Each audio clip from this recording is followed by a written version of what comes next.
এখানে কোনো দয়া, এখানে কোনো নেপোটিজম চলে না।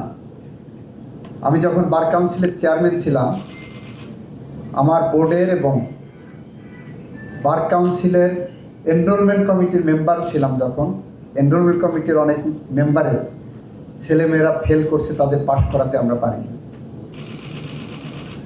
শুধু এটার থেকে আপনাদের একটু ধারণা নিতে হবে যে পরীক্ষা পদ্ধতিটা আমরা কতটা স্বচ্ছতার জায়গায় নিয়ে গেছি।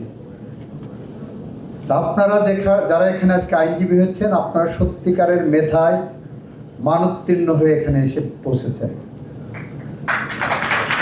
আপনারা মেধাবী, আপনাদেরকে সেই কারণে শ্রদ্ধার জায়গা থেকে দেখি আমি। আপনাদের যারা আইনজীবী হয়েছেন তাদের জন্য কয়েকটি কথা বলি। একটি হলো আমাদের প্রয়াত প্রধান বিচারপতি, বাংলাদেশের অন্যতম শ্রেষ্ঠ প্রধান বিচারপতি ছিলেন বিচারপতি মোস্তফা কামাল। ওনার বাবা ছিলেন প্রখ্যাত সঙ্গীতজ্ঞ আব্বাস উদ্দিন সাহেব। ওনার মেয়ে আর একজন সঙ্গীতজ্ঞ নাশিদ কামাল। তো উনি একদিন এরকম আপনাদের বার কাউন্সিলের একটা কনভোকেশনে এক স্পিচে বলছেন, আইনজীবীদের জীবনে 5টা স্টেজ থাকে। একজন আইনজীবী আপনারা যারা আজকে হয়েছেন, সনদ পেয়েছেন, আপনাদের জীবনে 5টা স্টেজ আসবে। ফার্স্ট স্টেজ হলো নো ওয়ার্ক নো পে। সারাদিন আপনি ঘুরে বেড়াবেন, আপনার সিনিয়র আপনাকে কোনো কাজ দেবে না, আপনি সন্ধ্যা আবার বাসায় চলে আসবেন। এটা হলো no work no pay stage. Second stage হলো সিনিয়র কয়েকটা কাজ দেবে, সাম ওয়ার্ক নো পে। কিছু কাজ দেবে কিন্তু আপনাকে টাকা দেবে না। আপনার সাথে সামনে বসে সিনিয়র দুপুরে লাঞ্চ করবে, আপনাকে বলবে না যে লাঞ্চের ভাগটা খাও, এটাও বলবে না। This is the second stage.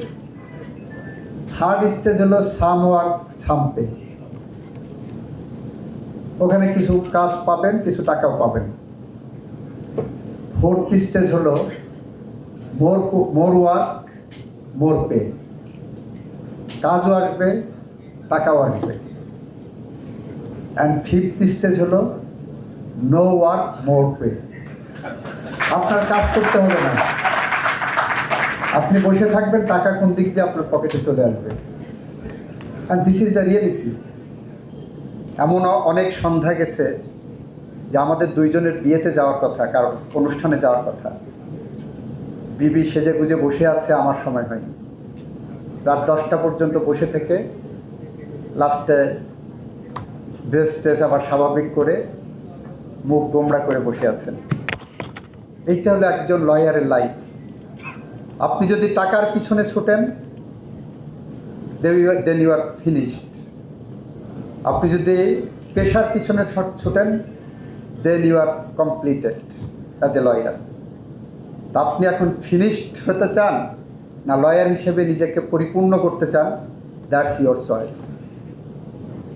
আপনি দুর্নীতির পথ ধরবেন, শর্টকাটে বড়লোক হওয়ার চেষ্টা করবেন, নাকি আপনি আইনজীবী হওয়ার চেষ্টা করবেন? প্রতিদিন একটা ইনকাম থাকতো, প্রতিদিন কিছু না হলেও বাজারের টাকাটা খরচ হতো। আইনজীবীদের সম্পর্কে ছোটো ছোটো কয়েকটা চুটকি আছে, আমি বলে শেষ করব।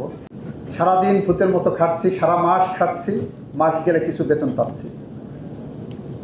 আইনজীবীদের কিন্তু আপনার কাজ করবেন, মক্কেল আপনাকে ঠিক আপনার ন্যায্য হিস্সাটা দেবে। আরেকটা জিনিস মনে রাখবেন, আপনি যখন লয়ার হবেন, ক্লায়েন্ট ইজ এ ক্লায়েন্ট। এই যে এখানে মুজিব ভাই বসে আছেন, এই যে এখানে ভাইস চ্যান্সেলর বসে আছেন, আপনার এই বিশ্ববিদ্যালয়ে কিন্তু আমার ক্লায়েন্ট ছিল। এই বিশ্ববিদ্যালয়ের অ্যাকাউন্ট ফ্রিজ হয়েছিল একবার, আমি সেই অ্যাকাউন্ট ফ্রিজিংয়ে লয়ার ছিলাম, আমি সেটাকে মুক্ত করেছি। এই বিশ্ববিদ্যালয়ে কখনো আসি না।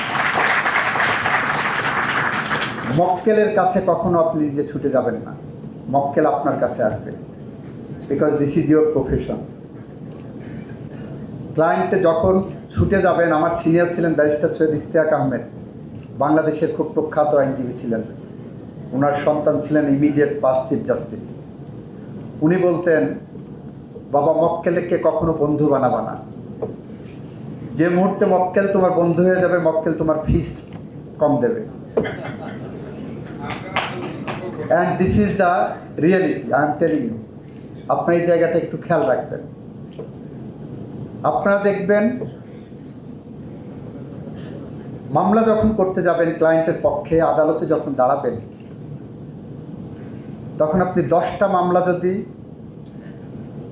টাকার বিনিময়ে করেন, আপনার অন্তত 2টা মামলা আপনি ফ্রি করার চেষ্টা করবেন, লিগাল এইড দেওয়ার চেষ্টা করবেন। এটা আপনার প্রফেশনের জাকাত।